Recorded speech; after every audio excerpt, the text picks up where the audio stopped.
Hi, അതുണ്ടല്ലോ ഇന്ന് pineapple വെച്ചിട്ട് സദ്യക്കൊക്കെ ഉണ്ടാക്കുന്ന മധുരമുള്ള ഒരു കറിയില്ലേ, അതാണ് ഉണ്ടാക്കണത്. എല്ലാവർക്കും ഒക്കെ ഇഷ്ടപ്പെടുമെന്ന് എനിക്കറിയത്തില്ല, പക്ഷേ ഒരു വെറൈറ്റിക്കൊക്കെ ഉണ്ടാക്കി കഴിക്കാം. ഇപ്പോൾ പൈനാപ്പിൾ, മുളക് പൊടി, ഉപ്പ്, മഞ്ഞൾപ്പൊടി ഇത്രയും വെക്കുക. എന്നിട്ട് കുക്കർ അടയ്ക്കുക. വെള്ളം ഒഴിക്കണം കേട്ടോ, മറന്നുപോയി പറയുന്നു. കുക്കർ അടയ്ക്കുക. എന്നിട്ട് ഒരു 4 വിസിൽ, അത് പൈനാപ്പിളിൻ്റെ വേവ് പോലെ. വേറൊരു പാത്രത്തിൽ ശർക്കര പാനിയാക്കാൻ വെക്കുക. ഇനി ഒരു പാത്രത്തിൽ തേങ്ങ വറക്കാനായിട്ട് ഇടുക.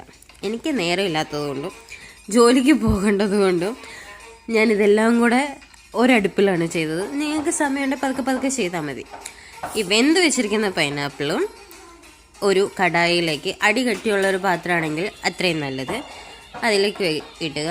ഇനി വെന്തില്ലാന്ന് എങ്ങാനും തോന്നുവാണെങ്കിൽ ഒരു ഇച്ചിരി ആ മിക്സിയിലിട്ടൊന്ന് ക്രഷ് ചെയ്തുകൂടെ ചേർത്തേക്കുക.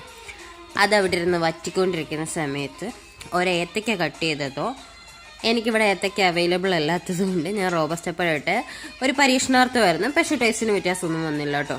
അപ്പോൾ ഇത് രണ്ടിലേതെങ്കിലും ഇട്ടാൽ മതി. എന്നിട്ട് ശർക്കരപ്പാനിയും കൂടെ ചേർത്തിട്ട് ഒരു സൈഡിൽ തിളപ്പിക്കാൻ വേണ്ടിയിട്ട് മാറ്റി വയ്ക്കുക.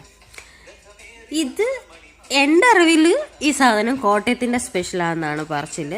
പക്ഷെ ഞാൻ എൻ്റെ ഫ്രണ്ടിനോട് ചോദിച്ചപ്പോഴത്തേക്കിന് ആൾ ട്രിവാൻഡ്രമാണ്, അവിടെയൊക്കെ ഉണ്ടെന്നും പറഞ്ഞു. അപ്പം സാധനം എല്ലാം ഒന്ന് വറ്റി വന്നിട്ടുണ്ട്. അപ്പോൾ ഗോൾഡൻ ബ്രൗൺ ആയിട്ട് നമ്മൾ വറുത്ത് വെച്ചിരിക്കുന്ന തേങ്ങയും കൂടി ഇടുക. അത് ലോ ഫ്ലെയിമിൽ വെച്ച് വറുത്താൽ മതി, അപ്പോൾ കരിഞ്ഞു പോകത്തില്ല. പിന്നെ ഇല്ല, ഇത്രയേ ഉള്ളൂ പരിപാടി. എന്നിട്ട് കടുക് പൊടിച്ച് ചേർക്കുക. കുറച്ച് റിച്ച് ആക്കണമെന്നുണ്ടെങ്കിൽ കാഷ്യൂ, കിസ്മിസ്, ഗ്രേപ്സും കൂടി ഇടുക. ഇല്ലെങ്കിലും കുഴപ്പമൊന്നുമില്ല, കറിവേപ്പിലയും കൂടെ ഇട്ടേക്കണം ഉണ്ടെങ്കിൽ. എനിക്കിതെല്ലാം ചില സമയത്ത് ഇതെല്ലാം ഇവിടെ അവൈലബിൾ ആയിട്ട് കിട്ടും, ചിലപ്പോൾ ഇതൊന്നും ഉണ്ടാവില്ല നമുക്ക്. കാരണം നമ്മൾ കറിവേപ്പിലൊക്കെ മേടിക്കണ ഇന്ത്യൻ സ്റ്റോറിലൊക്കെ പോകണ്ടേ. അപ്പോൾ ഇതുണ്ടായിരുന്നതുകൊണ്ട് ഞാൻ അതെല്ലാം ഇട്ടിട്ടുണ്ട്. അപ്പം നല്ല റിച്ചായിട്ട് കിട്ടും. ഇനി കടുക് ഇത്രയും ഇതായിട്ട് ഇങ്ങനെ കാഷ്യൂ ഒന്നും ഇടണമെന്നും നിർബന്ധമൊന്നുമില്ല, ഇതൊക്കെ ഓപ്ഷണലാണ്. നമ്മുടെ ഒരു ടേസ്റ്റ് കിട്ടാൻ വേണ്ടിയിട്ട് ഉള്ള സാധനങ്ങളൊക്കെ ഒന്ന് ജസ്റ്റ് നോക്കിയാൽ മതി. അപ്പോൾ അത്രേ ഉള്ളൂ, കറി റെഡിയായി. ഒരു വെറൈറ്റിക്ക് ഒന്ന് ട്രൈ ചെയ്യണമെന്നുണ്ടെങ്കിൽ ഒന്ന് ട്രൈ ചെയ്തു.